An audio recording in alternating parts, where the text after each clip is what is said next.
Warahmatullahi wabarakatuh. Bismillahirrahmanirrahim. Alhamdulillahi rabbil alamin. Wa bihi nasta'inu ala umurid dunya waddin.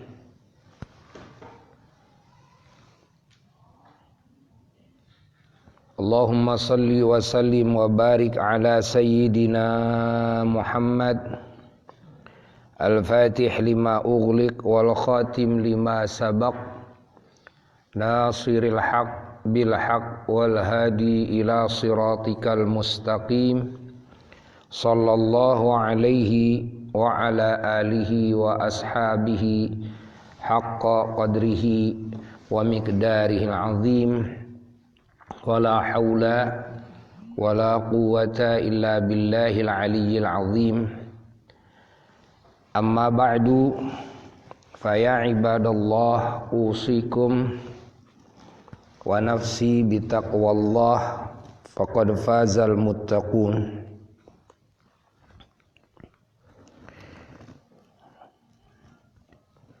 Para jamaah sekalian dan segenap mustami'in, mustami'at, muhibbin, muhibbat dan segenap umat Islam dimanapun berada, yang semuanya sangat dicintai dan sangat dimuliakan dan juga sangat didoakan dan sangat diharapkan doanya.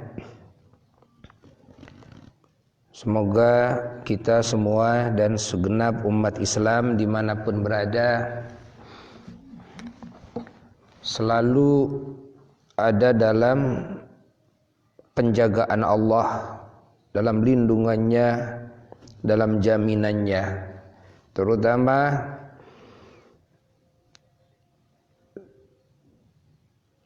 semuanya diselamatkan oleh Allah dari wabah penyakit virus corona dan wabah-wabah yang lainnya, dan juga dari semua bencana, semua bala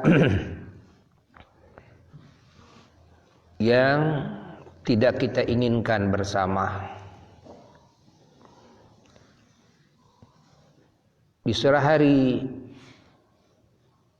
yang penuh barakah ini, Abuya sedikit ingin menguatkan apa yang tadi Abuya bikin, yang Abuya sebarkan, makalah yang singkat tentang hukum meninggalkan sholat berjamaah dan meninggalkan sholat Jumaah ketika ada wabah di suatu daerah. Bahwasanya perlu kita pahami bahwa Allah Subhanahu wa ta'ala sangat sayang kepada hamba-hambanya yang dengan sayangnya tersebut, atas nama sayang tersebut, Allah Subhanahu wa ta'ala menurunkan wahyu yang di dalamnya ilmu pengetahuan yang sangat sakral, ilmu pengetahuan yang sangat tinggi, yang sangat mahal, tiada bandingannya.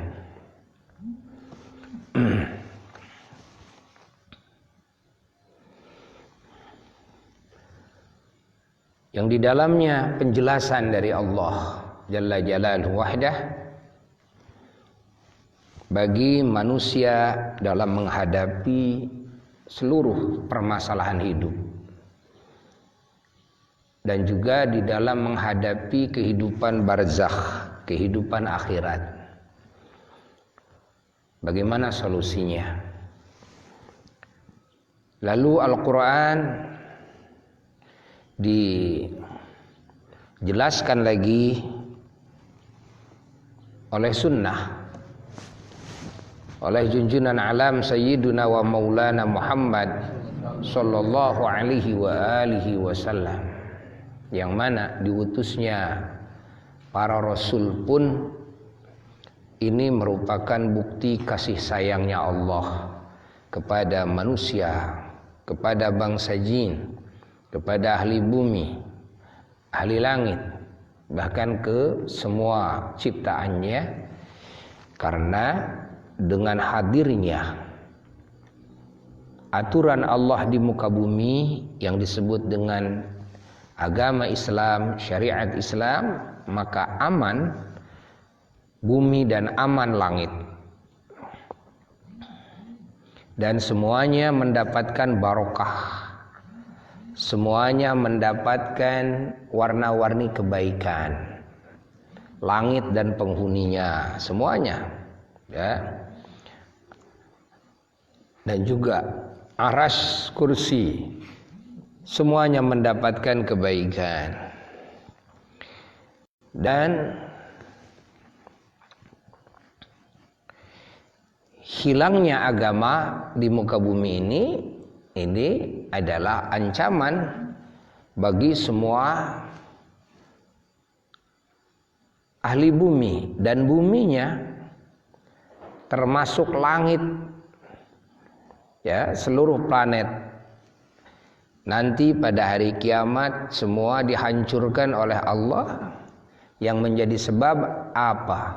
Hilangnya agama, hilangnya iman, hilangnya Islam, hilangnya ihsan, hilangnya ketakwaan di diri manusia dan bangsa jin. Ketika total lenyap, maka Allah menimpakan bala yang terbesar, yaitu kehancuran bumi dan langit dan seluruh planet. Matahari dan bulan dihancurkan oleh Allah Jalla Jalaluhu wahdah. Artinya kita harus meyakini bahwa ajaran Islam adalah benteng dari segala musibah, sumber segala kebaikan dan keberkahan, rahmat, jika dijalankan dengan baik oleh manusia, oleh bangsa jin. Dan solusi yang paling tepat di dalam mengarungi bahtera kehidupan dan juga di dalam mengarungi berbagai permasalahan di alam barzakh dan di akhirat kelak. Dan kita harus memahami juga bahwa ketika keimanan keislaman ini rusak di diri manusia dan di diri bangsa jin dengan sebab melakukan berbagai pelanggaran-pelanggaran, mengabaikan perintah-perintah Allah, dan juga melakukan larangan-larangan Allah, maka dari situlah Allah Subhanahu wa ta'ala menimpakan warna-warni keburukan, warna-warni kerugian, kehinaan bagi manusia.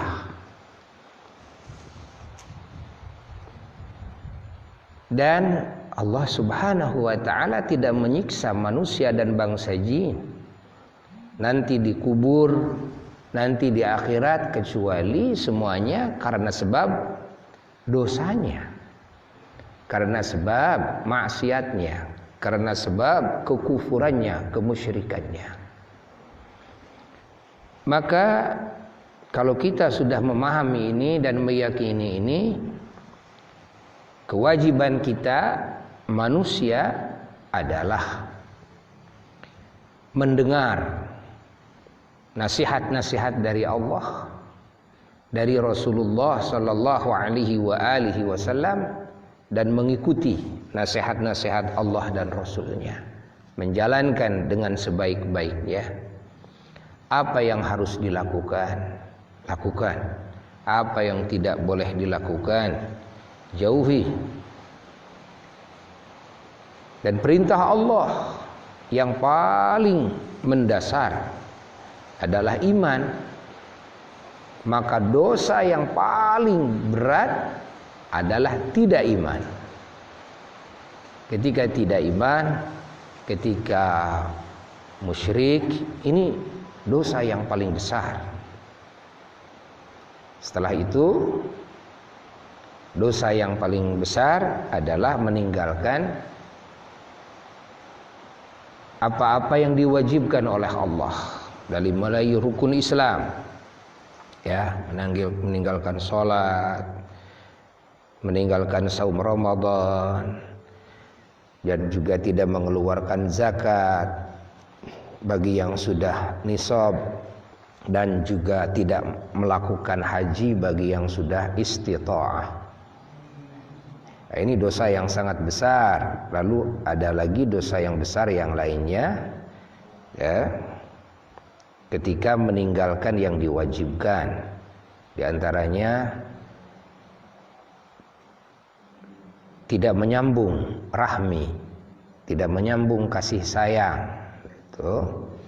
Lalu juga ketika tidak menutup aurat, dan juga ketika tidak hadir dalam majelis ilmu, tidak mencari ilmu dari ulama-ulama Allah, ilmu-ilmu yang diwajibkan oleh Allah harus diketahuinya. Nah, ini bagian dari dosa-dosa yang besar. Dan dosa-dosa yang besar ketika melakukan apa-apa yang diharamkan oleh Allah. Baik yang diharamkan itu yang tertuju kepada hati kita, seperti ujub, riya, takabur, dan yang lainnya, ada hasud, kan? Ada dendam, ada suudzon, dan banyak lagi. Juga maksiat-maksiat, dosa-dosa yang ditujukan kepada badan, kepada anggota badan. Dosa-dosa ucapan, dosa-dosa pandangan, dosa-dosa pendengaran, dosa-dosa tangan, dosa kaki, gitu kan? Dosa farji, dosa perut. Ya, ini maksiat-maksiat yang harus dijauhi oleh kita semua. Maka kewajiban kita terus berjuang mencari ilmu Allah, lalu mengamalkannya sebaik mungkin, melakukan perintah-perintah Allah, menjauhi larangan-larangan Allah. Kalau kita sudah faham hal ini, maka kita faham apa yang terjadi di setiap masa. Dari zaman para rasul terdahulu, kehancuran-kehancuran, wabah, dan juga warna-warni musibah, bala, bencana, kan? Yang besar atau yang kecil, semua sudah dipertunjukkan oleh Allah, kan? Kepada manusia di setiap masa, dan kita mendapatkan berita dari Allah Jalla Jalaluhu Wahdah, juga dari baginda Nabi besar Muhammad sallallahu alaihi wasallam. Bagaimana akibatnya, kan, orang-orang yang kufur, yang syirik, ya, bagaimana akibatnya orang-orang yang durhaka, yang melakukan warna-warni kemunkaran, yang tidak mau bertobat dari maksiat. Nah, itu sudah diberitakan oleh Allah.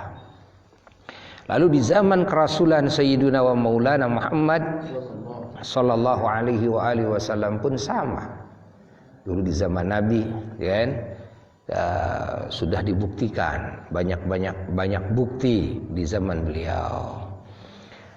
Begitu pula akibat baik bagi orang-orang yang taat kepada Allah, yang beriman, yang bertakwa. Ya, sudah Allah buktikan dari zaman para rasul terdahulu sampai zaman Sayyiduna wa Maulana Muhammad sallallahu alaihi wasallam sudah dibuktikan. Nah, cukup ini sebagai bukti, ya, cukup sebagai bukti. Lalu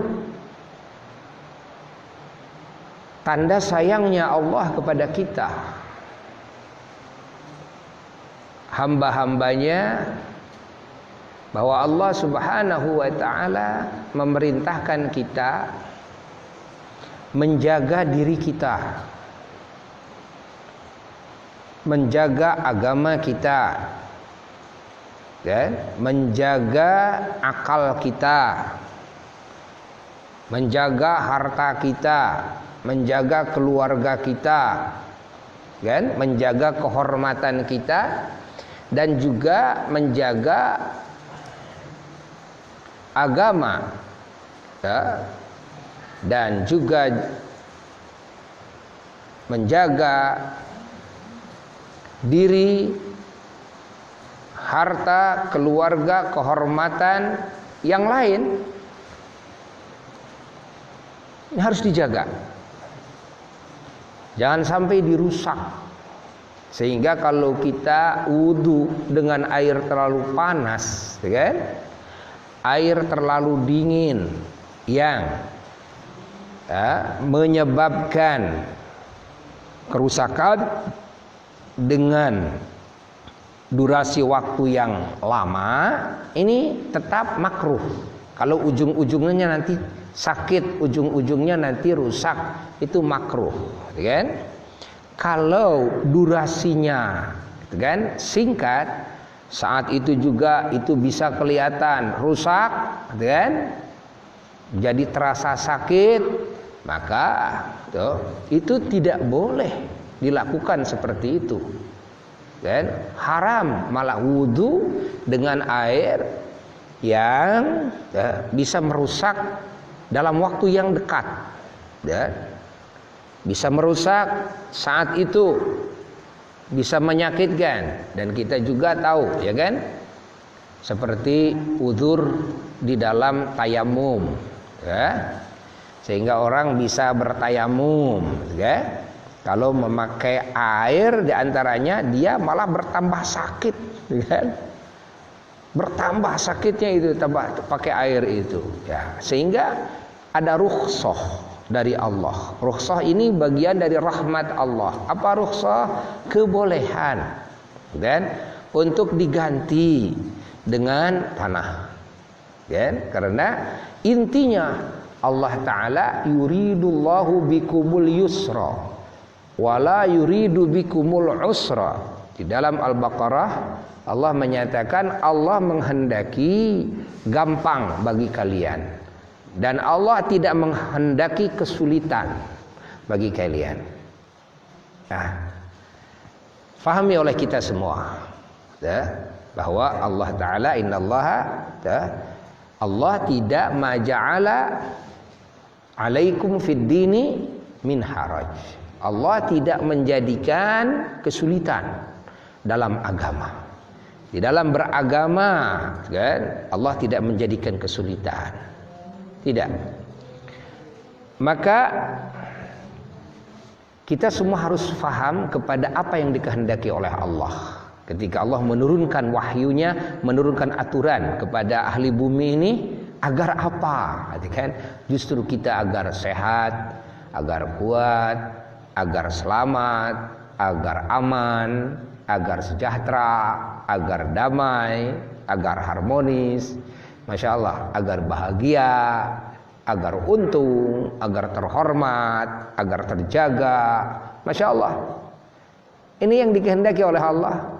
Ini di dunianya. Bagaimana dengan di akhiratnya? Di akhiratnya Allah menjanjikan keselamatan, kebahagiaan dan kemuliaan yang abadi. Allah, mari kita perhatikan, kan? Di dalam ilmu syariat Islam dilarang apa? Dilarang tabdzir, membubazirkan harta. Dilarang wudu lebih dari 3 kali basuhan. Ya kan? Walaupun wudunya di laut, di kolam yang luas, di danau, mentang-mentang wah ini banyak tidak apa-apa, membasuh wajah 10 kali juga, ya kan? Tidak. Kenapa? Allah sayang kepada kita. Kita ini rugi, gitu kan? Jangan merugikan harta. Kerugian harta ini, kerugian tenaga, kerugian waktu. Ingat, ini hal yang tidak diinginkan oleh Allah. Allah menginginkan kalian itu untung. Tapi kalian malah dengan perilaku kalian, akhirnya kalian jadi rugi, gitu kan?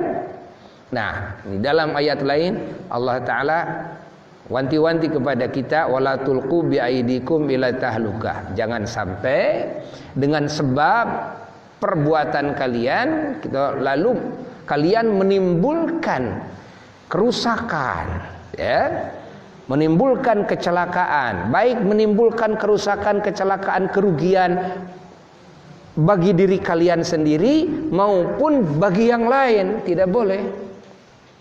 Tidak boleh. Hamba-hamba Allah tidak boleh berbuat, bersikap, berucap, berlaku apa saja yang menjadikan dirinya celaka, dirinya sakit, dirinya rugi, dirinya hina, begitu pula kepada yang lain.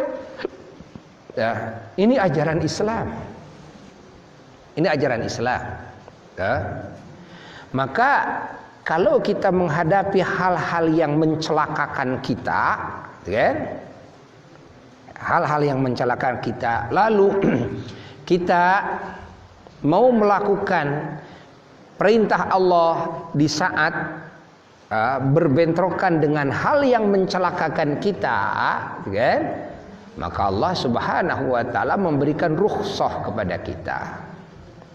Jangankan yang mencelakakan, yang bikin repot aja. Contoh, Allah memerintahkan kepada kita memberikan rukhsah kalau sholat di perjalanan yang 4 rakaat boleh 2. Yang biasa dilakukan di waktunya duhur, di waktunya sholat asar, di waktunya maghrib, di waktunya boleh digabung-gabung. Padahal, gitu kan? Padahal tidak ada hal yang mencelakakan. Tapi ini bikin ribet, gitu kan? Loh, nanti sholat duhur harus berhenti dulu, harus nanti. Nah, subhanallah, ini sayangnya Allah. Allah kasih kemurahan. Udah, sholat kamu sekarang digabung-gabung saja, lalu dipotong 2-2, kan? Boleh kita 4 di waktunya dalam perjalanan, boleh-boleh saja. Namun ketahuilah, kan, bahwa Allah Subhanahu wa taala telah memberikan rukhsah. Apa rukhsah? Kebolehan. Kebolehan, gitu kan? Kebolehan bagi kalian. Bahkan Rasulullah sallallahu alaihi wasallam pernah bersabda, halakal mutanatti'un, halakal mutanatti'un, halakal mutanatti'un. Waduh, celaka orang-orang yang mutanatti', tanattu, orang-orang yang tanattu. Apa makna tanattu? Di antara arti tanattu, kata Imam At-Tibi rahimahullah, adalah ketika Allah memberikan rukhsah kebolehan, kan? Lalu kita tidak mengambil kebolehan tersebut, kan? Itu di antaranya, ya, itu di antaranya. Saya mah mau sholat 4 rakaat di waktunya, silakan. Ya, tapi ini tidak baik. Bahkan Allah Subhanahu wa taala dalam hadis sahih, ya, Rasulullah sallallahu alaihi wasallam telah bersabda bahwa Allah yuhibbu, ya, Allah menyukai, ya,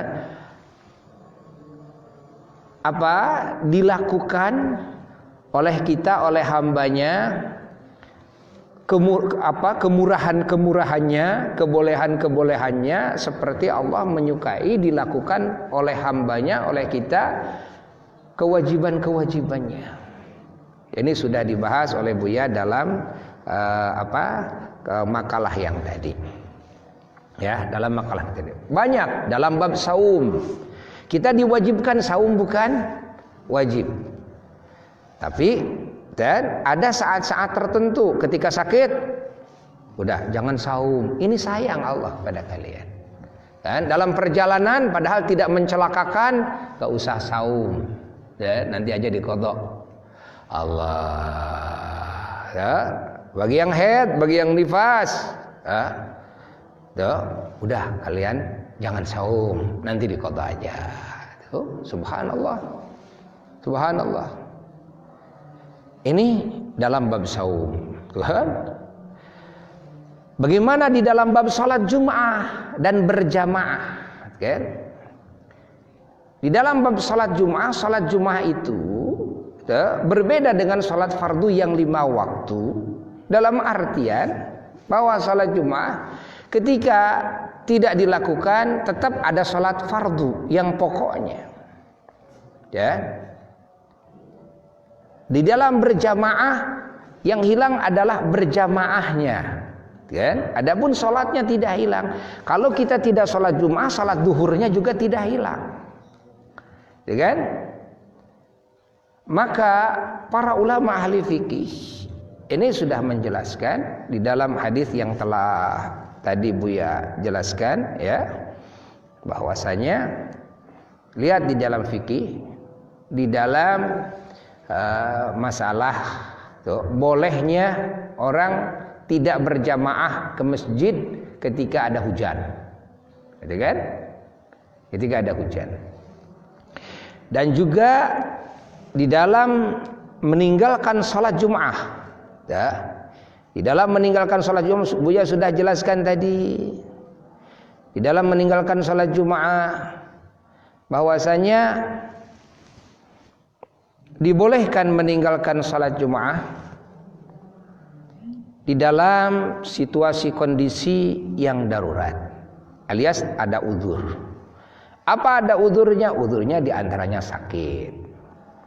Udzurnya diantaranya khauf, karena takut. Takut apa? Takut menghadapi hal-hal yang membahayakan. Ya. Kalau ada hal-hal yang membahayakan kita, kan, lalu kita merasa takut, maka dibolehkan untuk meninggalkan salat Jum'ah. Tapi tentu kita tidak boleh menjadi penakut. Dalam artian takut kita takut yang tidak ada alasan, ya, tidak boleh, ya, tidak boleh. Jadi kita harus menelaah dulu, ya, apa yang menakutkan ini, sehingga kita menjadi takut, gitu kan? Keluar rumah, interaksi dengan yang lain, dilihat dulu, ya, lihat bukti-buktinya, ya. Bagaimana menurut tanggapan para ahli kesehatan seperti tentang virus corona ini. Dilihat dulu. Lihat bagaimana apa itu masuk ke daerah kita atau tidak. Ya. Sudah dijelaskan dalam makalah yang tadi bahwasanya kalau ada penyakit taun atau wabah di satu daerah, Rasulullah SAW melarang masuk ke daerah tersebut. Dan kalau kalian ada di daerah tersebut lalu taun masuk ke sana, wabah masuk ke sana, kalian jangan keluar dari daerah tersebut. Ini tujuannya apa? Agar tidak menyebar. Nah, sekarang apakah virus corona ini betul-betul mengancam kepada keselamatan jiwa manusia, keselamatan manusia? Maka kita melihat, memantau, ternyata di Cina sudah banyak yang mati. Ternyata di Italia, ternyata di Iran, negara-negara yang jauh nih, Italia ini tuh terkena, tuh Mesir terkena, tuh,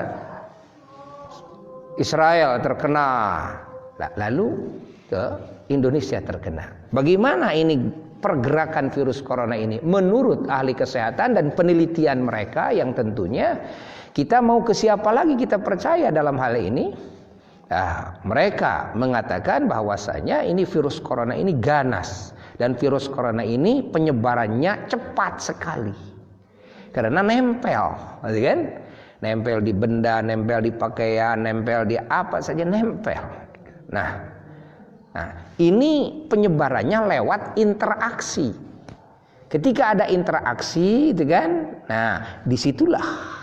Sementara sekarang kan lalu lalang dan hubungan antar negara, apalagi antar provinsi, antar kota, sekarang kan sudah apa namanya di zaman kita artinya sudah menjadi hal yang biasa tuh, lalu lalang orang dari negara mana saja, dari daerah mana saja keluar masuk gitu kan. Karena sekarang transportasinya sudah lengkap ya, bukan cuma pesawat saja, ada bis, ada kereta api, ada angkot, ada ojek dan sebagainya. Sehingga melalui hal seperti itulah virus corona ini bisa gampang menyebar luasnya.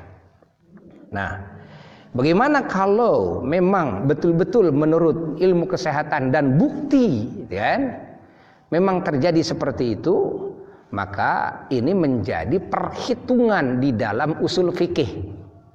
Menjadi perhitungan di dalam usul fikih. Nah, bagaimana nanti menurut usul fikih? Kalau memang kelihatannya seperti itu, yang merupakan adatnya sudah seperti itu, sudah bukti seperti itu, maka kan barulah nanti akan ada hukum ya yang menjawab dari fikih para ulama-ulama fuqaha, yang diantaranya adalah yang tadi sudah dijelaskan oleh Abuya ya. Jadi di daerah yang memang terkena wabah, maka di sana jikalau orang-orangnya takut untuk keluar dari rumah, kan?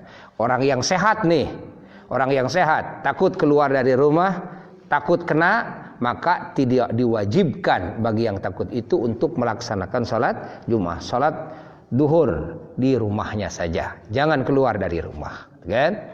Orang yang sudah terkena jangan keluar dari rumah, jangan keluar dari rumah. Jadi pertanyaannya tadi, karena ada yang bertanya juga kepada Buya, bukankah dalam keterangan orang-orang yang sholat berjamaah begini faidahnya, yang sholat subuh berjamaah begini faidahnya, wasta'inu bisabri wassalah. Kita tidak meninggalkan sholat, tapi kan berjamaahnya ini umpamanya. Nah, dalam berjamaah seperti itu, keterangan-keterangan itu tentunya keterangan-keterangan dalam suasana, dalam saat ya tidak ada asbab. Nah, itu kan tidak ada asbab.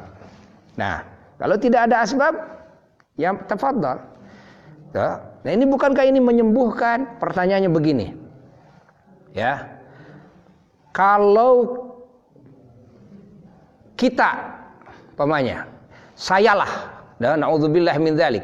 Kalau saya yang terkena virus corona, lalu saya akan datang berjamaah ke masjid kalian. Boleh enggak? Ini pertanyaan logika, ini logis nih, kan? Kalau saya yang terkena virus coronanya, lalu saya datang ke majelis taklim kalian, berkumpul dengan kalian, boleh gak menurut kalian?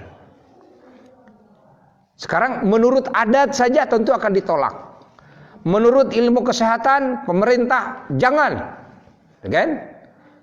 Menurut agama bagaimana? Menurut agama, apakah menurut agama ini boleh? Ataukah tidak? Setelah ditetapkan bahwa virus corona ini menurut ilmu kedokteran, ilmu kesehatan bisa menular dengan cepat, dan ini ganas sekali dan sudah bukti, kan? Akan diizinkan oleh kalian tidak? Itu kan kalian juga tidak mengizinkan, kan? Kalian tidak mengizinkan. Nah, kalau ada pertanyaan, bukankah ini juga belum tentu? Bukankah semua yang terkena juga tadinya mengira belum tentu? Semua yang belum terkena semuanya mengira belum tentu. Lalu dia bergaul dan dengan orang-orang biasa. Bahkan ternyata tingkatan presiden, tingkatan wakil presiden, tingkatan dengan menteri saja bisa kena. Tuh lihat di Iran, kan? Para pejabat-pejabat, kan? Bukan di Cina saja, bukan di Cina sudah jelas. Ya. Mereka bisa kena. Mungkin dalam pikirannya mereka mengira seperti tadi. Kan? Ini kan belum tentu. Ini kan belum tentu. Akhirnya ya, kena juga. Kalau sudah kena, ya, yang bilang belum tentu pasti dia akan merasa menyesal. Kalau sudah kena pasti akan merasa menyesal. Apalagi kalau sudah tertular sekeluarga. Kalau belum kena, ya merasa ya kayak mati sajalah. Kalau kematian orang belum mati, merasa wah saya sukaria, berani maksiat dan sebagainya. Tapi kalau orang yang merasakan sakaratul maut, baru menyesal di sana. Ya kan? Yang harus kita perhatikan adalah ya, apa yang disarankan oleh Allah, apa yang disarankan oleh Rasulullah Sallallahu Alaihi Wasallam, yang disarankan oleh agama. Ya, dan ini juga disarankan oleh pemerintah, dan ini disarankan oleh para ahli kesehatan. Lengkap ini, ahli kesehatan berbicara sama pemerintah, menghimbau juga sama, dan menurut pandangan agama juga sama. Artinya jangan sampai kita memberi celah untuk cepat menyebar, gitu kan? Caranya seperti yang diamanatkan oleh Rasulullah SAW, dikunci daerahnya. Yang ada di dalam jangan keluar, yang dari luar jangan ke dalam. Jadi kita semua harus tiarap dulu, kan? Harus tiarap dulu. Dan ini kekuatannya sampai masa efek daripada virus corona itu 14 hari. Menurut penelitian yang sudah diteliti sedemikian rupa oleh para ahli, maka 14 hari ke depan pemerintah ya, dengan kebijakannya memberhentikan ya, segala perkumpulan-perkumpulan. Ya. Dan kita umat Islam juga harus taat kepada pemerintah. Ya. Buya juga ini menjalankan satu arahan-arahan dari Allah, dari Rasulullah SAW, kedua arahan-arahan dari pemerintah juga. Arahan dari para ahli kesehatan, ya, yang mana kita jangan membangkang, karena dengan pembangkangan inilah nanti yang akan menjadi sebab tersebarnya ya, virus corona ini. Di Cina itu bukan semua langsung kena, tapi hanya satu orang yang kena. Kenapa menjadi puluhan ribu? Kan? Kenapa bisa jadi sampai ke Iran? Kenapa bisa sampai ke Italia? Kenapa bisa sampai ke negara-negara lain? Kenapa bisa sampai ke Indonesia? Ya kan?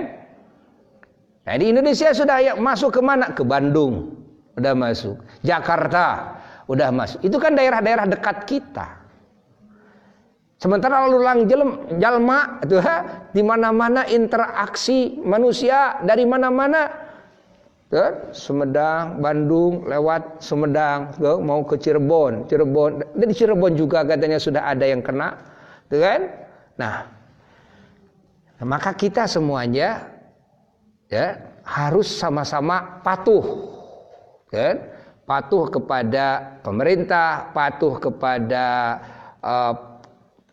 para ahli kesehatan, dan juga kita tetap melihat bagaimana menurut agama, menurut Allah dan menurut Rasulullah SAW. Ini artinya sudah merupakan hal yang mengancam dengan nyata, walaupun tidak kelihatan oleh mata. Ya. Tapi ini perkara yang seolah nyata, kan?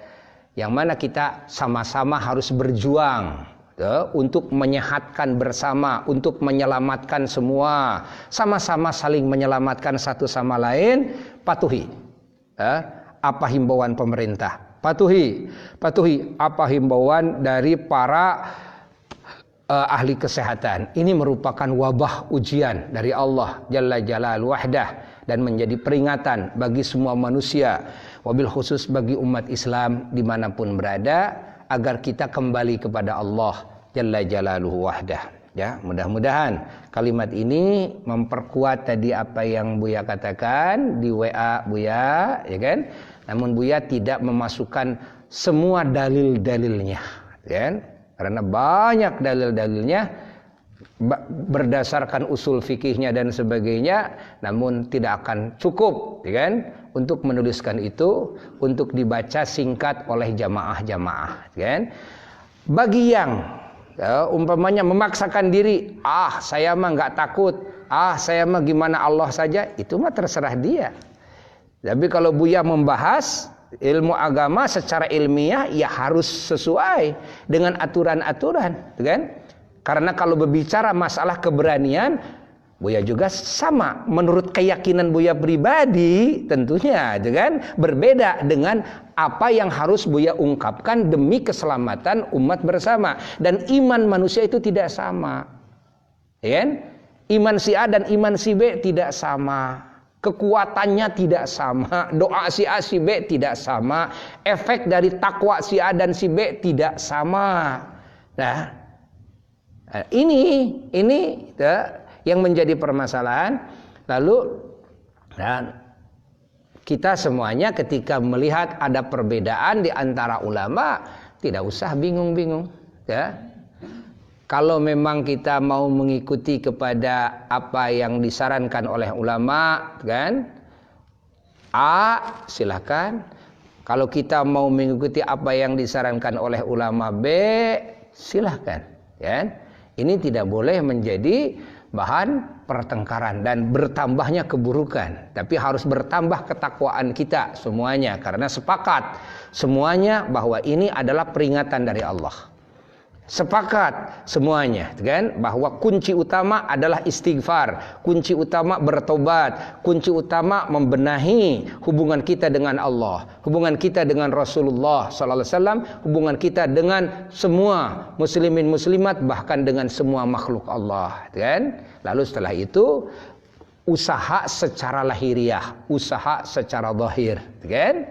Ini yang harus dijalankan oleh kita semuanya. Mudah-mudahan kalimat ini manfaat bagi yang ngomongnya dan bagi yang mendengarkannya. Wal afu minkum. Wassalamualaikum warahmatullahi wabarakatuh.